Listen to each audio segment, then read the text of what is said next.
Dog culture is a lot like communism. Let's look at the base word for a minute.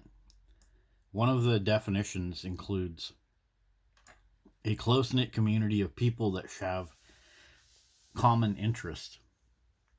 Well, they've created this through dog culture, basically forcing everybody to be interested in dogs, even when they're not interested in dogs. We live in a society where people that don't like dogs, they have to pretend to like dogs. And the people that do like dogs, they're part of a close knit community of people that will quickly raise their pitchforks against you if you happen to just speak the truth about dogs. So, dog culture has kind of achieved some of these communal definitions and communal supposed um, good things in life, but it's all backwards. It's all inverse. Even though we have this close knit community, it's a close knit community of barking, dog attacks, expenditures, and other negative externalities of dog culture. Let's look at some elements of communism. Repression. Here's repression right here. So repression is where economic and political freedoms are they're not permitted in a communist system. Other freedoms may be repressed. Freedom of speech, don't talk bad about dogs. Right to privacy, your private property is constantly taken over by dogs. Freedom of movement, freedom of association, freedom of religion, freedom from arbitrary detention.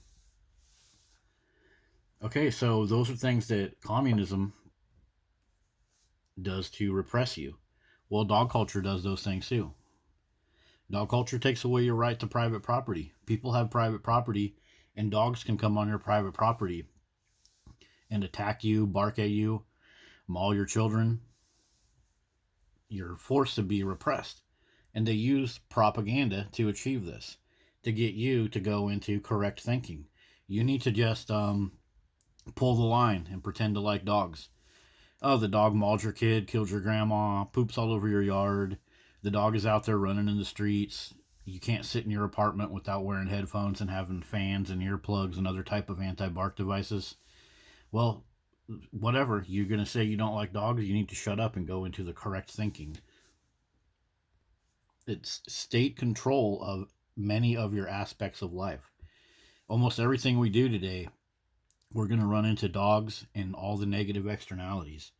More and more dogs are in hospitals, theaters, schools. You go to a physical therapy clinic and people are sitting in the waiting room with goofy, nasty, stinking dogs where you're supposed to be able to go and relax and do your physical therapy. What about inefficiency? That's another thing that happens from communism. Markets serve to decentralize trillions of economic decisions. This is difficult to centralize, such that historical communist societies produced stagnation, poor quality products, shortages, famines, and economic disasters. With dog culture, there's this thing about the decisions, economic decisions. We are forced economically to spend more and more money on dogs, even when we don't own dogs. You got to have a good air filter. You got to have earplugs so they don't bark. You got to go to other places because there's dog poop everywhere. Many of our allergies and sicknesses, worms that get into our feet from the sand on the beach, we have to spend time and money. We have to make all these economic decisions being in this dog-loving society. Those economic decisions, they're not controlled by us. They're controlled by the government that allows these dogs to be everywhere. More and more money has to be spent on these dogs. Like when they get rescued, they have to get rescued when they jump off of cliffs or they chase endangered sheep up in the rocks, and then the dogs fall off the rocks. All of these society economic decisions are made for dogs. Police officers constantly have to do calls for stray and loose dogs, where the owners are not able to pay for the stray and loose dogs, and me and you, through our tax money, we pay for that, and we don't have a decision. We never voted to pay a bunch of money for dogs, and dog owners themselves Their life is set. They have a life of spending tons of money on vet bills, cleaning products for their house, allergy meds for their eyes, because dog owners even admit the allergies and the skin problems from pet dander. All you got to do is go look at some of the air filter reviews. But those are all economic decisions that are controlled by the government. Speaking of economic decisions, what about competition? In a communist society, competition only exists within the system itself. For example, to become a professional dancer, you must win the approval of the system. To do so, a communist society resembles a giant telecom company with everyone positioning for more power or interesting roles in a sprawling organization that has become inefficient under its own weight. So, like in dog culture, if you want to be like a good person, if you want to get lots of public attention, all you got to do is get a dog. You don't really have to compete. Even like on YouTube, so many people have channels where they sleep with their dog and lose hours of sleep, but they get millions of views. All you have to do is do something goofy and stupid with your dog, put it up on social media, and you don't have to compete for attention. That's one example of how dog culture removes competition from the equation all over the place.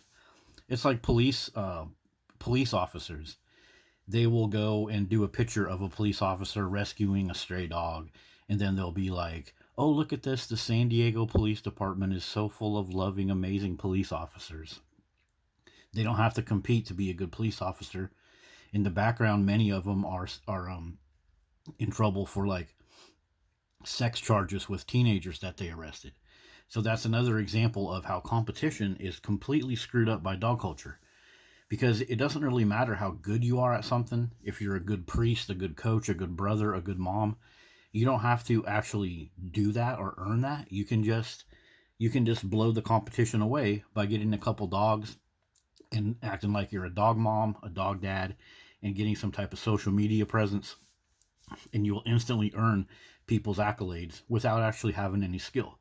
So yeah, competition is very much screwed with by dog culture. So that has been a look at some elements from communism that are very similar to dog culture.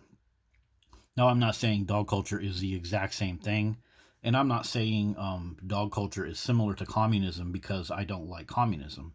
The fact is, many of the downfalls of communism are very similar to the downfalls of dog culture, and many of the goals of communism to get people all together, they're being done through dog culture, but the results are terrible, just like with communism. So I'll see you guys in the next one. I hope you like it, and I'll put this little article along with another one in the description. It's called 9 Characteristics of Communism, aka 9 Characteristics of Dog Culture. See you guys later.